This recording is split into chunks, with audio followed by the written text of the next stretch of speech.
So Algie, this video, how are you going to judge it?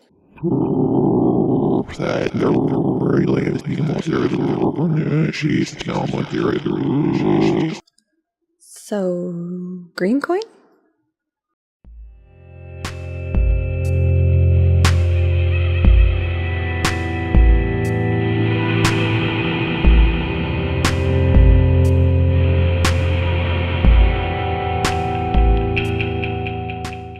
Welcome back to my channel. So this video is going to be not the happiest video I ever shoot. Kind of been putting it off, kind of been inspired. It's in a weird place for me. So this video, we are talking about learned helplessness and mood disorders and all of that stuff.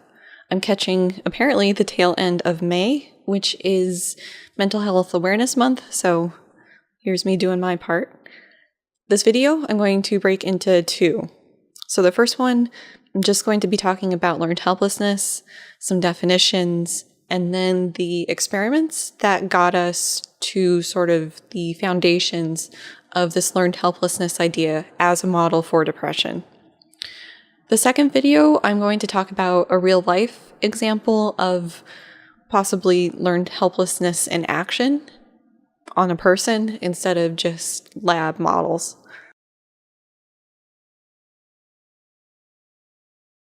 Starting with the definitions, let's start with what mood disorders are. Mood disorders are a broad category of the psychological disorders. This is where a person's mood differs significantly from the average happy, healthy person's mood. So a normal, happy, healthy, average person, they might get sad sometimes, they might get ecstatic sometimes, but it's within normal operating procedures for people. Let's start with depression. Depression, a person is basically characterized as having low mood. So, the average happy, healthy person will get sad sometimes, but depression goes below that. For diagnostic criteria, with the Diagnostic and Statistician's Manual thing, the DSM, that professionals use in talking about psych disorders, you have to have this really low mood for a period of a couple weeks at least, if not months. You need to have lost interest in doing things that previously made you happy or brought you pleasurable feelings. You need to have lost some of the drive to do things, which can include just day-to-day activities, hobbies, your work, hygiene, full spectrum of stuff. Some people's weight drops, some people's weight increases, some people's appetite drops, some people's appetite increases. Most people tend to sleep more with depression. Although insomnia can also be a symptom for others, it's kind of screwy that way. It's more than just being depressed. It's legit depression. After depression, I usually, in my intro psych class, would talk about bipolar. So with bipolar, you've got the low mood period of depression, and you've also got these high mood periods that go above and beyond average, happy, healthy, normal person feelings of happiness, joy, ecstasy, whatever. We're in the space above normal there. For some, the mania can include excessive spending, risky driving, risky behavior in general, an increase in sexual activity, which for some stays within a relationship, for others results in cheating. It is marked by a lack of need for sleep, which can get people into trouble because then your judgment kind of goes out the window too sometimes. Another feature of mania can be grandiose thinking. With this, it can be as little as I'm going to get so much shit done this week, it's going to be amazing. Or it can be, I'm going to change the world with this jewelry product. I just need to get this catalog out and God's going to fix the world. It doesn't really make sense and it's kind of delusional, but that's how it goes. A different way that mania can express itself is with agitation. So instead of these elated, happy feelings, it can just be feeling like everybody is on your last nerve. everybody's looking at you the wrong way, saying the wrong things, just everything and everyone around you is just pissing you off nonstop. And that sucks when you're in that sort of manic, excited state and everything is just making you angry. Another possibility with this is what's known as a mixed state. In a mixed state, you have features of both the depression and the mania. So you might have the really low mood, you might have suicidal ideations, and you might also have the drive to go out and fix these problems. So it can be a very dangerous state to end up in.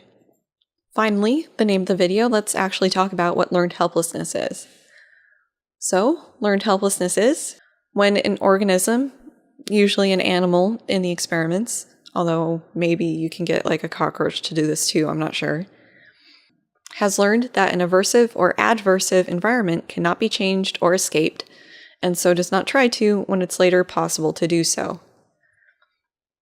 We'll go through the experiments and this will hopefully make more sense, but basically, life has beaten down something, like a dog or something, and it's in a bad situation, it's tried to fix it, it can't, and so it just sort of lays down and accepts it, stops trying to fight. Martin Seligman, 1967, put forward learned helplessness as a possible mechanism explaining how depression develops in people.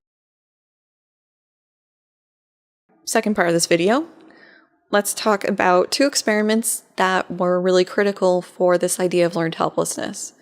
First is a paper from 1967 by Richter called On the Phenomenon of Sudden Death in Animals and Men. And the 50s, if you ever read historical psych papers, it's really interesting. It's not as cut and dry as psych papers are today. It was more a story of where the experiment came from, why they were doing it, how it happened, what weird thing was happening in the lab that they decided to investigate, how they investigated it, what the results were, and what the conclusions are. It's a much more personal experience reading these papers than the stuff today. So it's very much that storytelling of how Richter and colleagues ended up testing this stuff on the rats. They were initially interested in this concept of voodoo death, where animals, for no discernible reason, would just die. And they went through several variations, and the one I'm going to focus on is awful for animal lovers, so I do apologize if you like rats or dogs. The rest of this video is just going to not be good for you. I'm sorry. Richter was interested in why these animals were spontaneously dying, and then thought, hey, we have these neat water systems set up, we can surely continue this experiment in there. Running rats in experiments in water. There's a lot to know, so free for you, here's some insider knowledge if you find yourself wanting to do this for some reason.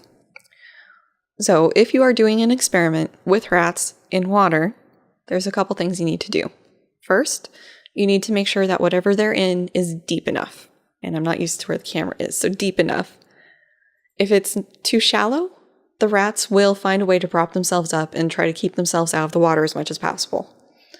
In an independent study I did with my husband our last year in undergrad, we had rats trying to run through a water maze. We didn't make it deep enough. So the rats would basically prop themselves up on their tail and sit in a corner and just wait, because they also learned very quickly we'd only leave them in the water for 5 minutes. Time's up, we pull them out. You know, if they got through the maze, they could have been pulled out faster, but that would require effort, and instead these rats would prefer to just prop themselves up on their tail and wait, staring at us the entire time. So the other issue is you need to have whatever thing the rat is in wide enough that they can't just sort of ninja skill their way through it out of the water, which was something else we didn't know and made the mistake of. So we had rats, the ones who could be bothered to try to get through this maze, holding onto the sides and just sort of doing this ninja crawl forward out of the water as much as they could. So Richter had these cages that were plenty deep, plenty wide, plenty slippery enough that the rats really couldn't get purchase and climb out. And so in these experiments, what they did is they had rats and they put them in these water vessels and then they timed them. And rats typically are good swimmers, but everybody has their limits. And so Richter basically timed how long it took for the rats to drown.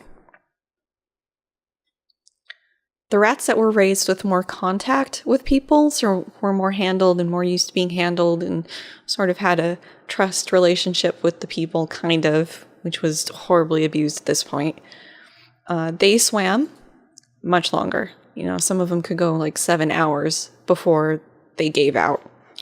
And they would swim, and they would swim, and they would swim, and they would swim, until finally they drowned, and then the timer stopped. So those were the not wild rats. The wild rats were the rats who were raised basically feral. They wouldn't be fed directly by people, they wouldn't be interacted with or handled, gentled, as it's called in the biz. And these rats, when put into the water tank, would swim for a bit. They have no trust with the experimenter, and they'd swim 5 minutes, maybe 10 minutes, realize, okay, this situation's pointless, I'm not getting out of here, I can't get out, and then they would just give up and drown. So there's this huge time difference in how long they were willing to swim before giving up between the tame rats and the wild rats. So a quote from this paper: "The situation of these rats scarcely seems one demanding fight or flight. It is rather one of hopelessness. Whether they are restrained in the hand or confined in the swimming jar, the rats are in a situation against which they have no defense. This reaction of hopelessness is shown by some wild rats very soon after being grasped in the hand and prevented from moving. They seem to literally give up." So these rats learn, in effect, that the situation is impossible for them to escape from. Why fight it? Just drown. And it's a rather bleak and nihilistic facet of life, but yeah, that's how it is. The second experiment, again, is from Seligman, 1972, in the paper Learned Helplessness.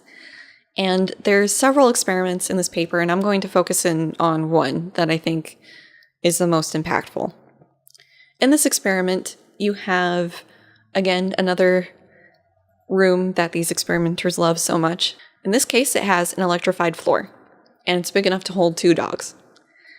And this electrified floor isn't always on, but it can be turned on. You've got one dog on one side, another dog on the other, and they're separated by like plexiglass or something. They can see through and see each other. So one dog has a means of escape. It has a little platform it can get on when the floor gets sappy. The other dog does not. And they're always in pairs. And so in the first trial, you turn the floor on, it starts zapping the little puppy paws. And of course, the dog who can get away from the zapping does. He gets up on the little platform. The other dog can't. You know, he's not happy here. He's doing a little dance, trying to minimize his contact with the floor, but he has to stay on the electrified floor. And he can see that the other dog isn't getting electrified. You turn off the floor, you take him out, maybe leave him in there, depending on how fast you want to go through this training. Dogs go through this again. Same dogs, same sides, turn the floor on, dog who can't escape does, other dog can't.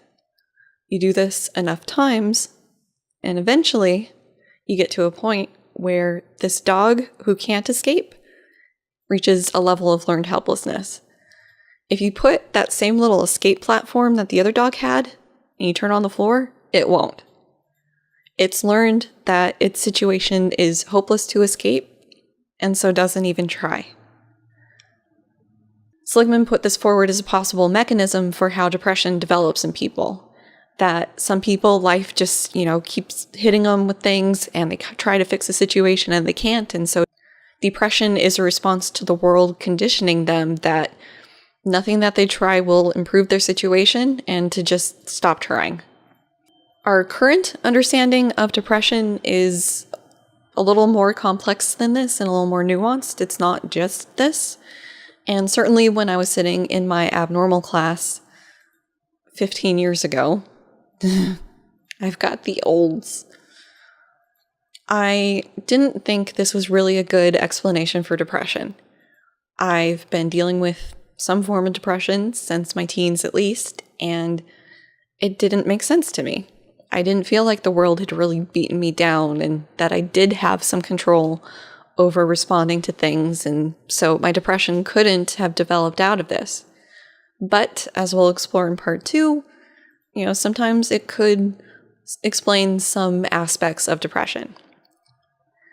So, end of part 1. If you guys have any questions on anything with learned helplessness, hit me up on the comments or on Twitter, and I'll see you in the next video. The first mood disorder I'm going to talk about then is depression, and an antidote for depression. Hi. Come here. Right. Coming through.